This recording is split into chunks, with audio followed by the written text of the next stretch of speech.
Gamers, we got a juicy update with first Descendant today, and not only do you get a 50% weapon XP in doing all the dungeons now until the 25th, but there's some weapons you might want to go grind and try out with these new buffs. We're going to go over all 5 weapons that they buffed today in the patch notes, and trust me, some of them are going to kind of make you say, wow, these are insane. High DPS, maybe get some good ad clear, buffing some non-attribute skills, and more. So let's get into it. First, we're going to talk about this Wave of Light scout rifle. Seems like what they did was they found out which weapons we weren't really using and gave them some cool buffs. They improved the base performance and unique ability of the Wave of Light. It decreased the recoil of the solar halo while increasing the firearm critical hit rate, and it also increased the duration of the effect depending on the enhancement level. By the way, all these weapons you're going to want to have maxed out. Hitting enemies while solar halos is active, it creates a dust inflicting lunar's halo to enemies within the range. Firearm attack increases on hitting enemies inflicted with the lunar halo. So if you want to see what everything looks like maxed out, like all the stats, here you go. We're going to put that on screen, and now I want to show you kind of what the weapon looks like in action. Right now when we're shooting the weapon and we hit the reload, it's rainbow. I mean, dude, we're looking at all that halo. This is kind of crazy. It's the first time he's seeing that. But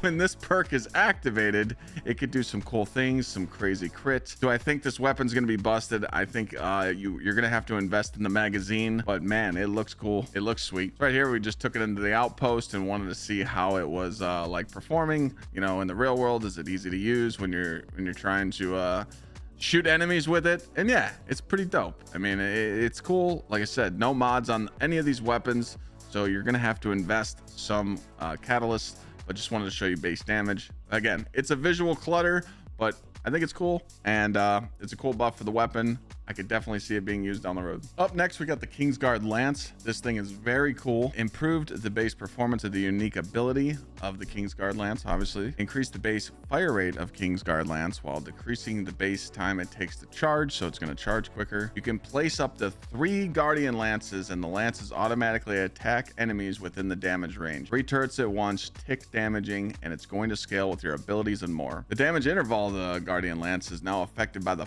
fire rate of the weapon. So if you juice the fire rate all the way up and put those mods on the weapon, it could be even more tick damage even faster. Also increase the duration of the lances so they last longer. Increase the duration increase upon hit and the damage range of the Guardian Lance with the maximum possible increases of range being limited. When you use the weapon to shoot the turret to make it last longer, it's pretty dope. If you want to see what the fully maxed out King's Lance perks looks when it's all the way upgraded, here you go right here to see all the stats. So right here, we're just demonstrating what you do. You're just going to hip fire and you will see that you can plant the turret, and then if you shoot it, it extends that duration. The more you just hip fire and put the turret on the ground, you can shoot it to make the radius bigger and keep planting them over and over and over and get those crazy tick damage. You could sit there, trap doors with it, spawn trap, just something cool. Is it going to overtake Thunder Cage? Probably not, but again, all these tests are done without any mods on the weapon, so fully catalyst up, it could probably juice. Right here, we just did it in a testing scenario in an outpost. I do want to point out that I did use Haley's abilities with this gun, and it did scale the damage, so I'm telling you, this does have potential. Not trying to bait you. I'm actually going to upgrade this, and the next weapon I'm going to talk about, it's just kind of cool how you can set traps.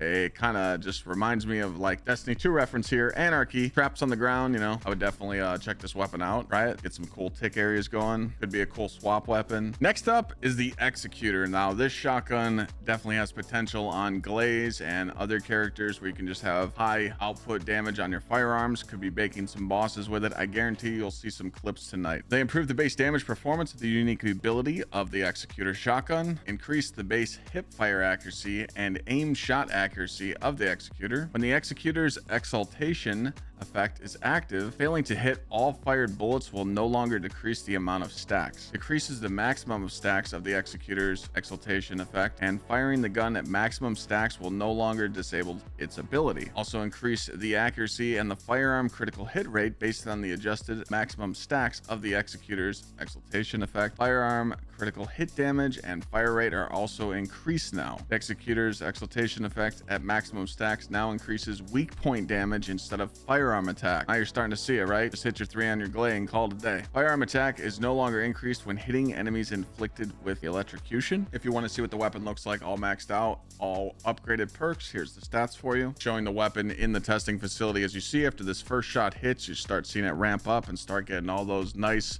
weak point crit numbers.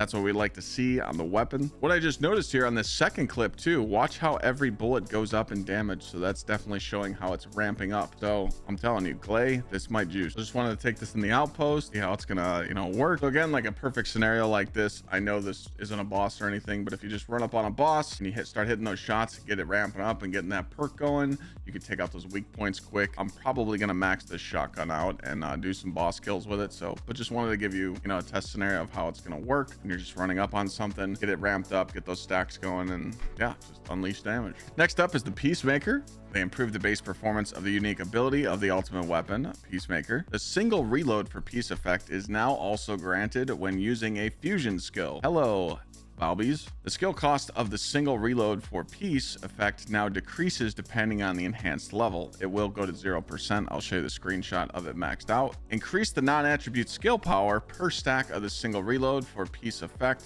This will work with your Valbies. You can also use this on any other non-attribute character. If you're wanting to see the maxed out Peacekeeper, as you see there, the skill cost is at 0, and you're going to get the dimension or fusion skills to proc the weapon now. So it's kind of great. I'm going to do a demonstration here on Valby. Just wanted to show you where my non-attribute skill power was. 0.972. This is just base. This is just, you know, my Valby 500 build where I'm just not doing anything. I spin around in circles here. I'm just getting that 26 per tick here. And I want to show you what it's like when you have the weapon in your hand to get it ramped up and start getting the damage bonus of the weapon. Again, Peacekeeper's cool. I wish the unique ability would last longer and we could do some cool stuff with it. But again, if you're just rolling around farming some reactors and you want a weapon in your hand to just give you a little bit more damage here, I'm just going to get it to ×5. And then this is going to work out really good for boosting my damage. As you see here, the non-attribute skill power boost did go up from 0.9 to 1.4. And now I'm just going to activate ability, go around, see that it's going to tick for a little higher. Again, it's just free damage, just something cool. If you want to use the weapon, try and use it on other characters for the perk. Now you're getting 32,000 per tick.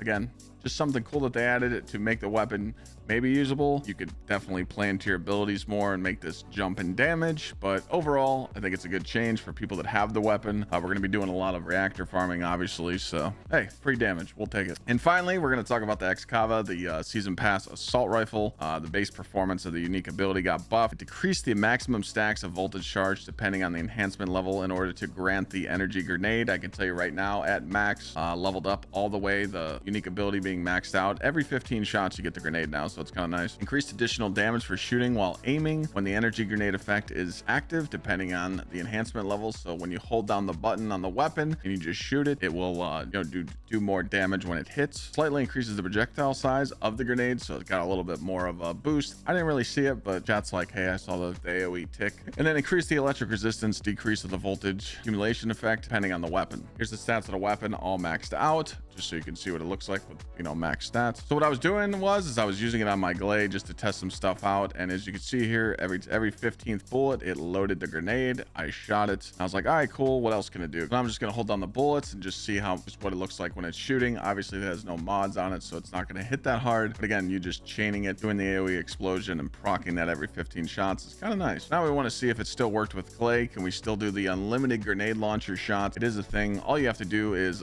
proc the grenade and then get the magazine. You don't have to get down to 0 bullets, but you can just have the grenade procced on the weapon, and then as the weapon goes to reload, you can hit your infinite rounds. Still just wanted to show this off. It's kind of cool. I just don't have time to invest the catalyst in it, but hey, I think this thing can actually hit for some memes. Is it going to be the boss killer? No, but it's just kind of funny that you can just get unlimited grenade shots, fully catalyst this thing up and make that do upwards of good damage. Who knows? We'll see. So hopefully I couldn't sit here and catalyst every single weapon, but I just wanted to put a video out and let people know that some of these weapons might be sitting in your stashes or something you haven't been paying attention to. Maybe you can put some time into it. If you want my honest opinion, try and get Kingsguard and get the shotgun, the Executor, because I have a feeling it's going to be melting bosses, and the turret build, just being able to get tick damage and spawn enemies is pretty dope. I got some more builds I'm working on right now that I'm going to get back to. So thanks for watching the video. Hopefully it gave you some insight, and I will see you guys in the next one.